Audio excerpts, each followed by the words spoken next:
Hello students, हम class 10th का chapter 3 कर रहे हैं जिसका नाम है pair of linear equations in 2 variables. इसकी एक्सरसाइज 3.6 चल रही है और आज इस वीडियो में हम सेकंड क्वेश्चन का थर्ड पार्ट डिस्कस करेंगे। ये क्वेश्चन इस एक्सरसाइज का हमारा लास्ट क्वेश्चन होगा और इसी के साथ हमारी 3.6 एक्सरसाइज कंप्लीट हो जाएगी और साथ ही हमारा थर्ड चैप्टर भी कंप्लीट हो जाएगा। तो जो हमारी लास्ट वीडियो थी उसमें हमने इसका सेकंड पार्ट डिस्कस कर लिया था। अगर आपने वो वीडियो नहीं देखी है तो मैं यहाँ ऊपर आई बटन पर प्रीवियस वीडियो का लिंक डाल देती हूँ, आप चाहें तो वहां से चेकआउट कर सकते हैं। तो स्टार्ट करते हैं 3.6 एक्सरसाइज का लास्ट क्वेश्चन। स्टेटमेंट क्या गिवन है? Ruhi travels 300 kilometre to her home partially by train and partially by bus. Ruhi अपने घर के लिए ट्रेवल करती है 300 किलोमीटर। उसे अपने घर जाना है, उसका घर किसी जगह से 300 किलोमीटर की दूरी पर है और वो अपनी उस यात्रा को ट्रेन और बस के द्वारा तय करती है। ठीक है, कुछ हिस्सा ट्रेन से जाती है, कुछ हिस्सा वो बस से जाती है। She takes 4 hours if she travels 60 kilometre by train and the remaining by bus. उसे 4 घंटे लग जाते हैं यदि वो 60 किलोमीटर ट्रेन से जाती है और जो बाकी बच गई है डिस्टेंस वो कवर करती है वो बस से। ठीक है, if she travels 100 kilometre by train and the remaining by bus she takes 10 minutes longer. लेकिन अगर वो 100 किलोमीटर ट्रेन से जाए और जो बाकी बच गई है डिस्टेंस वो अगर वो बस से ट्रेवल करती है तब उसे पहले से 10 मिनट और ज्यादा लगते हैं। यानी कि पहले उसे 4 घंटे लग रहे हैं, अब उसे 4 घंटे और 10 मिनट लगेंगे। Okay, find the speed of the train and बस सेपरेटली। हमें ट्रेन की और बस की दोनों की यहाँ स्पीड फाइंड आउट करनी है। आई होप आपको क्वेश्चन की स्टेटमेंट अच्छे से समझ में आ गई होगी। अभी हम स्टार्ट करते हैं इसका सॉल्यूशन। सबसे पहले हम मान लेते हैं जो ट्रेन की स्पीड है वो x किलोमीटर पर आवर है और जो बस की स्पीड है वो y किलोमीटर पर आवर है। ठीक है, यही हमें फाइंड आउट करने हैं। किलोमीटर पर आवर हमारे पास स्पीड की यूनिट्स होती हैं। अभी अगर हम स्टेटमेंट को और अच्छे से समझें, देखो मान लेते हैं रूही को यहां से A पॉइंट से B पॉइंट तक जाना है। यहां उसका घर है, ठीक है, यहां उसका घर है, उसे यहां A पॉइंट से B पॉइंट के लिए वो ट्रेवल कर रही है। अब इस पॉइंट से B यहां तक की टोटल डिस्टेंस हमारे पास कितनी है? वो है 300 किलोमीटर। ऐसा ही है ना। अब अगर हम फर्स्ट कंडीशन की बात करें तो वो 60 किलोमीटर गई है ट्रेन से। हम मान लेते हैं ये हो गया हमारे पास 60 किलोमीटर और जो बाकी कितना बच गया जो कि वो बस से गई है, ये गई है वो ट्रेन से। तो अगर हम 300 में से 60 घटा दें तो हमारे पास आ जाएगा 240 किलोमीटर। यानी कि वो 240 किलोमीटर गई थी बस से और इन दोनों को कवर करने के लिए, ये इतनी डिस्टेंस कवर करने के लिए उसे लगे थे 4 hours का टाइम। ठीक है, अगर हम बात करें सेकंड कंडीशन की, सेकंड कंडीशन में क्या है? अगर वो 100 किलोमीटर जाती है ट्रेन से, यहां से वो 100 किलोमीटर गई है ट्रेन से। ठीक है, 100 किलोमीटर उसने ट्रेन से ट्रेवल किया है और रिमेनिंग कितना हो गया हमारे पास? बाकी कितना है? 100 तो ये है, टोटल 300 था। तो 300 में से अगर हम 100 को माइनस कर देंगे तो हमारे पास आ गया 200 किलोमीटर। तो जो ये 200 किलोमीटर की दूरी है वो उसने किससे ट्रेवल की? बस से, और ये की थी उसने ट्रेन से। ठीक है, तो जब वो 100 किलोमीटर ट्रेन और 200 किलोमीटर बस से गई है तो उसे टाइम कितना लगा? पहले से 10 मिनट ज्यादा, यानी कि 4 hours and 10 minutes इतना टाइम लगा है उसको। ठीक है, तो ये पॉइंट्स आप समझ गए होंगे। अब इन्हीं को हम इक्वेशन के फॉर्म में कैसे रिप्रेजेंट करेंगे? सबसे पहले तो हमें यहां से हमारे पास हमारी इक्वेशंस का पेयर बनाना है ना। तो वो कैसे बनाएंगे? जैसा कि हमें पता है हमारे पास स्पीड का क्या फॉर्मूला होता है। अगर हम बात करें स्पीड की, स्पीड होती है डिस्टेंस अपॉन टाइम, यही होता है। और अगर हम यहीं से टाइम निकालें, देखो टाइम तो उधर चला जाएगा, t is equal to speed इसके नीचे आ जाएगी, यानी कि d/s। अगर हम टाइम की बात करें तो टाइम होता है डिस्टेंस अपॉन स्पीड। ठीक है। इसी फॉर्मूले का हम यहाँ हमारे पास जो क्वेश्चन गिवन है उसमें यूज करेंगे। तो देखो डिस्टेंस, पहले बात करते हैं डिस्टेंस और स्पीड की। डिस्टेंस कितनी थी 60, ठीक है। जब वो 60 गई है तो उसकी स्पीड क्या थी। अब आप देखो 60 किससे गई, ट्रेन से। ट्रेन की हमने क्या स्पीड मान रखी है x, यानी कि ये हो गया, ये टाइम है ना, ठीक है। फिर क्योंकि टोटल टाइम हमारे पास 4 है, जब ये टोटल दूरी तय की उस टाइम हमारे पास 4 था, ठीक है। तो ये तो हो गया ट्रेन वाली डिस्टेंस 60, और 240 जब वो बस से गई, और जब बस से गई है उस टाइम हमारे पास उसकी स्पीड कितनी थी y। तो अब ये देखो ये भी टाइम है और ये भी टाइम है, यानी कि दोनों का मिलकर टाइम कितना लगा था उसको 4 आवर्स। ओके, एक बार सेकंड इक्वेशन और समझते हैं ताकि आपको कोई भी डाउट ना रहे। सेकंड की अगर हम बात करें तो आप ध्यान से देखिएगा, 100 किलोमीटर गई है ट्रेन से, यानी अगर मैं डिस्टेंस की बात करूं यहां हमारे पास वो है 100 डिवाइड बाय, क्योंकि डिवाइड हो रही है, किससे डिवाइड कर रहे हैं, स्पीड से। स्पीड कौन सी है यहाँ, ट्रेन वाली, ट्रेन की हमने क्या मानी है x, ठीक है। फिर प्लस करेंगे क्योंकि हम टोटल टाइम ले रहे हैं और ये टाइम का फॉर्मूला अप्लाई कर रहे हैं, इसलिए यहां हमने प्लस किया है इसको। सेकंड बात करते हैं ये 200 किलोमीटर की। अब जो डिस्टेंस है वो कितनी है, 200 किलोमीटर है, तो ये हमने 200 लिख दिया। अब डिवाइड करेंगे किससे, स्पीड से। स्पीड किसकी, बस की, और बस की हमने क्या मानी है y, और ये कितना है 4 आवर्स 10 मिनट्स। एक बार ऐसे लिख देते हैं 4 आवर्स 10 मिनट्स। लेकिन अभी जो यहाँ यूनिट है वो सिर्फ आवर्स में है ना, और यहाँ हमारे पास मिनट भी आ रहे हैं, तो इनको हम सिंपल आर में कन्वर्ट करेंगे। वो कैसे होगा, देखो 4 घंटे तो उसको कंप्लीट लग रहे हैं। अब ये है हमारे पास 10 मिनट।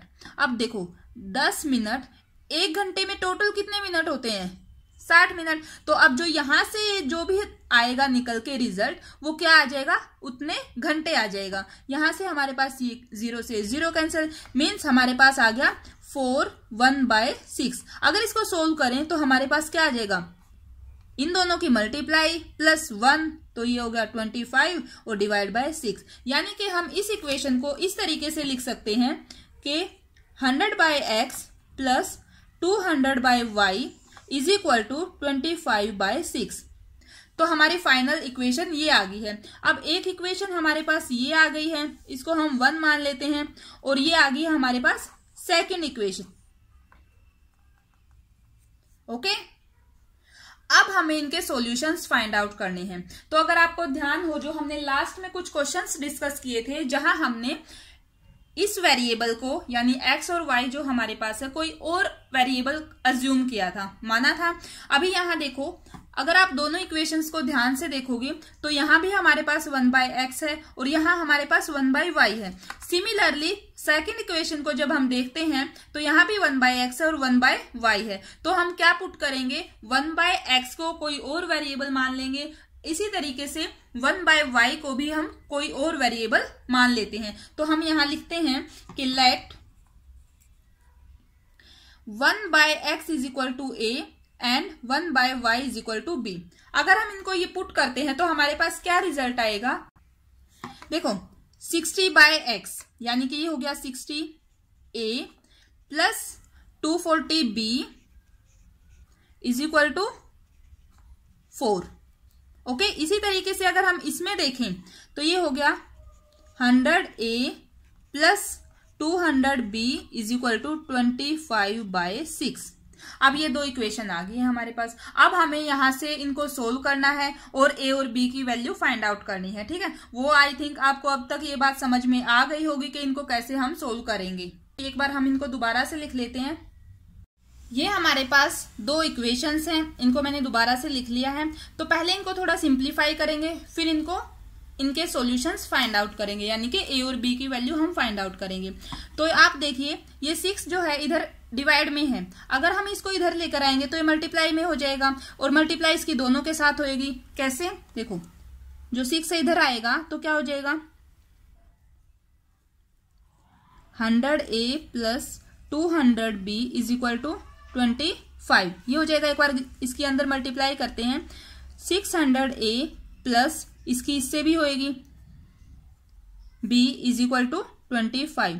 अब एक इक्वेशन ये है हमारे पास, इसको हमने थर्ड मान लिया है और इसको हमने फोर्थ मान लिया है। अब अगर हम इन दोनों इक्वेशंस को कंपेयर करें तो हम ये देख सकते हैं यहाँ जो ए का कोफिशिएंट वो कितना है 600 है और इस इक्वेशन में ए का कोफिशिएंट कितना है 60 है। तो अगर हम थर्ड इक्वेशन की 10 के साथ मल्टीप्लाई करवा दें तो दोनों इक्वेशंस में ए के कोफिशिएंट सेम हो जाएंगे और फिर हम दोनों इक्वेशंस को सब्ट्रैक्ट करेंगे और फिर उसके बाद हमारे पास वैल्यू आ जाएगी वेरिएबल की। तो आप देखिए हम क्या करेंगे, मल्टीप्लाई इक्वेशन थर्ड बाय 10। जब हम इसकी मल्टीप्लाई करवाएंगे तो हमारे पास क्या रिजल्ट आएगा, 600 plus 2400 B is equal to 40। ठीक है, इसको मान लेते हैं फिफ्थ इक्वेशन। अब हम इन दोनों को सब्ट्रैक्ट करवाते हैं, सब्ट्रैक्ट इक्वेशन, किसी में से भी किसी को भी आप माइनस करवा सकते हो। जैसे हम मान लो फिफ्थ में से फिफ्थ फ्रॉम, या आप ये लिख सकते हो फोर्थ में से, फोर्थ को हम माइनस कर रहे हैं फ्रॉम फिफ्थ, आप फिफ्थ को भी करवा सकते हो। ठीक है, तो हम क्या कर रहे हैं, फिफ्थ में से फोर्थ को माइनस, तो पहले फिफ्थ लिखेंगे 600a plus 2400b is equal to 40 और हमारे पास फोर्थ क्या है 600a plus 1200b is equal to 25। Sign change हो जाएंगे जब हम इनको सब्ट्रैक्ट करवाते हैं, तो जो माइनस है वो प्लस और जो प्लस है वो माइनस, ये कैंसिल हो रहा है। यहां हमारे पास क्या बच गया, प्लस का 1200b और यहां हमारे पास क्या बच गया, प्लस का 15। तो b कितना आ गया हमारे पास 15/1200 है ना। तो जब इसको कैंसिल करवाएंगे, ये b की वैल्यू हमारे पास क्या आ गई, b इज इक्वल टू 1/80। अब b 1/80 है, पहले a और फाइंड आउट करते हैं। आप इसको या तो इसमें रखो, ठीक है, या फिर आप चाहो तो इस इक्वेशन में आप रख सकते हो, जो हमारे पास ये आई है, यहां रखो या यहां रखो, वो आपकी मर्जी है। मान लेते हैं हम इसको थर्ड में पुट कर देते हैं। ठीक है, put b is equal to 1/80 in equation third. 60a plus का 240 पहले से था, b की जगह हमने क्या रखना है 1/80, ये रख दिया, इज इक्वल टू 4। अब इनको अगर हम सोल्व करेंगे, 0 से 0 कैंसिल हो रही है और ये 3 से कैंसिल हो रहा है, तो हमारे पास क्या आ गया 60a प्लस का 3 into 1 3 is equal to 4। 60a is equal to, ये उधर जाके माइनस हो जाएगा, 4 माइनस 3 1 और a की वैल्यू आ गई 1/60। ये तो हमारे पास a और b की वैल्यू आई है। ठीक है, लेकिन हमें क्या फाइंड आउट करने हैं, x और y। अभी देखो हमने 1/x को a माना था, यही था ना, और 1/y को हमने b माना था। अगर हम यहां से 1x की बात करें तो वो 1/a हो जाएगा। आप बोलोगे कैसे, क्रॉस मल्टीप्लाई कराने से, और y क्या हो जाएगा 1/b।